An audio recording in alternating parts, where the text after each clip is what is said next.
Alright, welcome to showcase number 115. We have a lot to go over today, so I'm going to try to go quick, but before we get started, I do want to say a couple things first, because I think that we're going to have a lot of new people watching these. We, of course, got that recent video about Yandere Dev with like 10,000, 11,000, something like that, and counting views, so I'm going to do a very brief, I'm Roomy Rooms.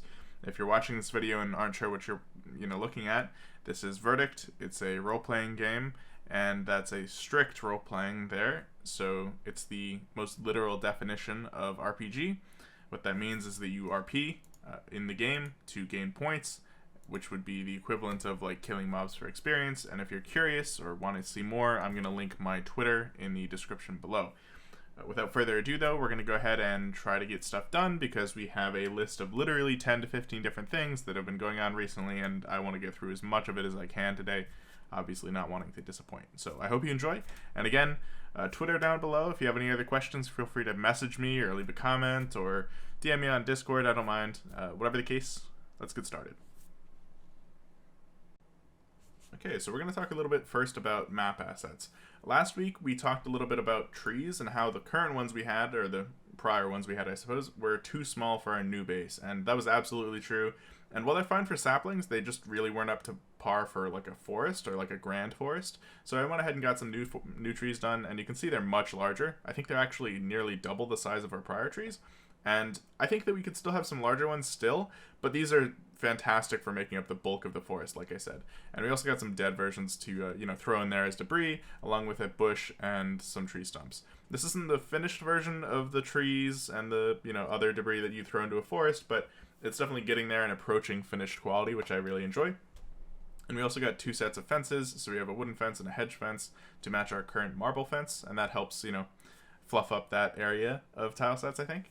And we got a marble statue done, or a marble bust, I guess. And I was just doing this to test how he does this kind of stuff, because I might do a larger commission in the future for something that's like, the size of one of these trees. I think that could be kind of cute, but this is kind of a measure of that. We also got some swamp tile sets done, so these are just recolors really, as well as some other recolors of farmland, so tilled soil and farm grass. The grass itself is just a recolor, the tilled soil is new, so great. And we also got some marble columns done. So obviously this one's a little exaggerated. There's quite a few cracks in this column, but keep in mind that you're only ever going to be seeing a portion of this at once, so you're never going to be seeing the whole thing all cracked. I guess you could, but like it's going to be kind of rare. Another thing related to map assets I wanted to take a minute to talk about were tree canopies. So there's this whole system in Velocity that allows you to kind of clip through icons depending on your layer and your Y position, and that's great. But for things that are really vertically tall, like trees, I know vertically tall is kind of a pointless statement, but anyway, you get the idea. Things that are really tall in general and have a really large height will sort of have issues with this, and it takes a lot of tweaking per object, and if we have a lot of trees, I don't want to spend hours and hours and hours of my life testing and trying all that stuff out. So what I've done instead is I've separated the canopies from the tree trunk, and the tree trunk itself still needs some adjusting, but you can see most of the time you're going to clip over it, which is great. And then when you go under the canopy, you're going to clip under it, as you'd probably expect, which is fantastic. And in addition to this, you can also see that some of them are kind of wonky. Like here, for instance, this is not clipping properly. I'm still working on that, but the important feature is essentially that they merge together pretty well. So the key thing that I need to adjust here is that the larger canopies should always appear above smaller canopies. Same deal over here, as well as canopies that are further down should always, of course, appear above canopies that are further up. That's just kind of how it works with relayering. Not a super huge feature, but I wanted to bring you guys up to speed on that, because you might be wondering why the trees look different, aside from just the new trees in general, and so on and so forth. If you're curious, the dead trees do not currently have this feature because their canopy, quote-unquote canopies, are a little different, but we're going to be working on that soon and having it utilize the same functionality, basically. Something you might have noticed from the beginning of the showcase is there's kind of weird stuff going on with the base. First of all, we no longer have the hitbox behind it. That's not really something that's super important, but I know that people mention it all the time and say it's ugly and don't realize that it's literally just here for testing purposes, so I chucked it for the moment because I feel like it's better looking that way. And you can also see that we have this outline around us currently, and in some areas it's thicker than others. That's a placeholder. In the future, this is going to be completely around the entire player rather than like segmented as it is right now. And you can see it actually kind of outlines the different pieces of the components of the body That's sort of intentional. Again, that's just not fully implemented yet, which is why it looks like it does. Anyway, the important thing here is that the player base now has all of the proper states implemented. So if I untarget myself real quick, you can see that we now sprint when we want to sprint, and when we stop sprinting we go back to walking, and if we dash, you can see we dash. The dash state is a little wonky as well right now, but that'll be fixed in the future. The leg just needs to be extended. It's not that big a deal, and in fact it's actually pretty easy to change. But anyway, the same for cast states. So if I hit bubble, you can see myself cast real quick. It's a very brief moment, but it's there. And the same goes for all overlays, so that's something I'll go over in a second, but essentially whenever I switch from walking to sprinting, that changes with me. And something else we can go over real quick is movement speed. So movement speed has been tweaked quite a bit. Previously I was doing this in a very weird way, where you had a base movement speed of like 1.5 pixels times 60 per second, and then movement speed was equal to like 300% times that, and it represented here as like 3% instead of 300%. It was so weird, and I just redid a lot of that stuff and overhauled it. So now what you're seeing here is more like what you'd actually expect from movement speed. It's measured in pixels per second, so pixels moved per second. The default for this is 90, so that's exactly what it was before. It's just translated to make actual sense to a human being, as you'd probably expect it to. And you can see it's pretty slow, and if we start sprinting, it literally doubles. So if we look here, we'll be able to see it's actually doubled, as it's 180 pixels per second now, and if we stop sprinting you can see it lower again. That's relatively straightforward, but I feel like it's a really nice change. And if we were to go and quickly grab another spell that boosts movement speed, you'll be able to see that more in depth. It's, again, fairly straightforward to understand, but I feel like it's worth showing off anyway. If we hit this, you can see 120 pixels per second.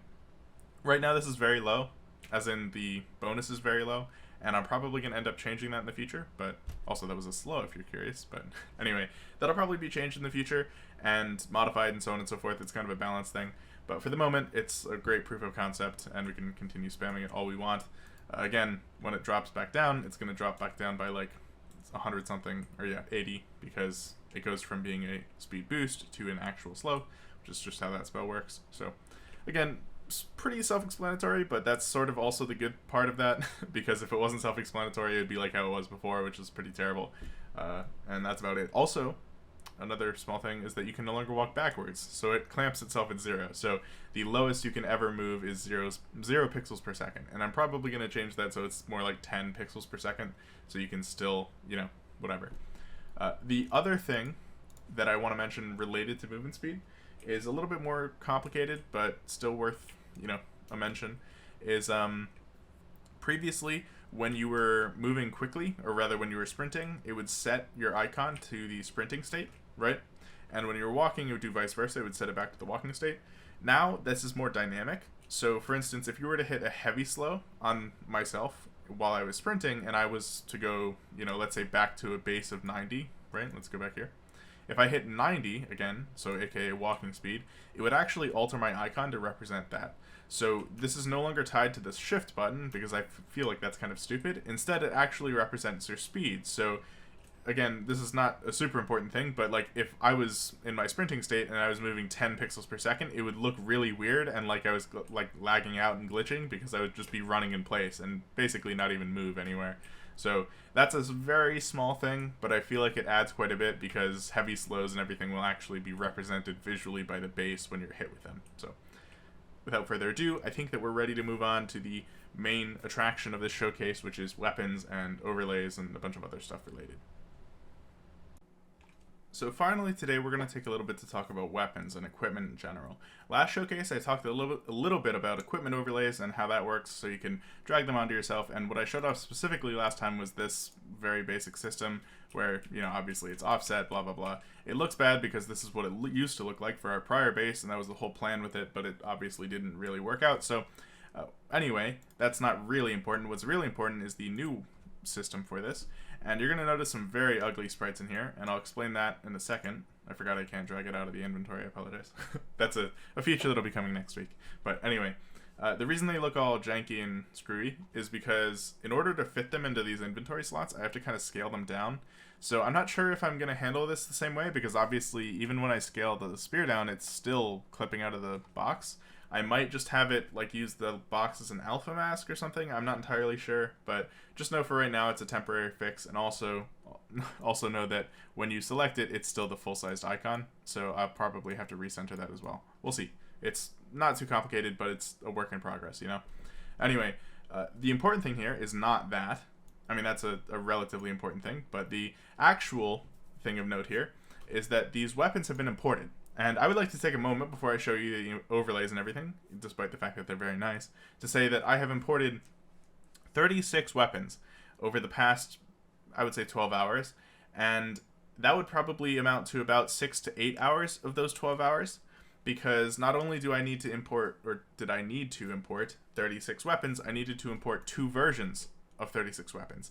So we have amounted to, roughly speaking, 72 weapons, so to speak, with 36 unique ones, of course. And ultimately, I think it turned out very nice. So you can see a couple things. I think it's a little too high right now. We'll probably adjust this in the future, but for the moment, it's totally cool. And you can see very clearly that it motions with us, or moves with us, not motion, sorry.